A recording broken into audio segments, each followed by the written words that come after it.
कराची में गुज़िश्ता रात MQM पाकिस्तान के रहनुमा हैदर अब्बास रिजवी की गाड़ी छीनने की CCTV फुटेज सामने आ गई। फुटेज में देखा जा सकता है 3 मुलजमान मोटरसाइकिल पर आए, दरवाज़ा खोलकर अंदर बैठ गए। मज़ीद जानते हैं डॉन न्यूज़ के नुमाइंदे इमरान हफीज़ से। इमरान, क्या वाक़या हुआ है ये और CCTV फुटेज से क्या पता चलता है? देखिए अली, ये जो CCTV आज फुटेज सामने आई है जिसमें मुत्तहदा पाकिस्तान के रहनुमा हैदर अब्बास रिजवी की जो डबल केबिन है ये गुलशन इकबाल थाने की तरफ से छीनी गई थी। जिसकी CCTV फुटेज आज सामने आई है, उसमें देखा गया है कि तो मुलजमान जो है वो 3 मुलजमान मोटरसाइकिल पर आए और गाड़ी के करीब पहुंचे और 2 उसमें से मुलजमान जो है वो सटकर गाड़ी का दरवाजा खोलकर अंदर बैठ गए।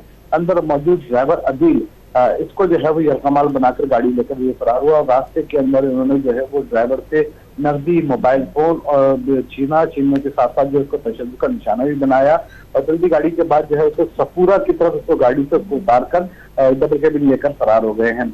जो ADLC है इस हवाले से जो है मजीद मालूमात हासिल कर रही है और जो उनका मुलजमान का जाने का रूट है वो मैप बना के जो है वो गाड़ी के बरामदगी की कोशिशें की जाएंगी। जी अली। इमरान, बहुत शुक्रिया आपका।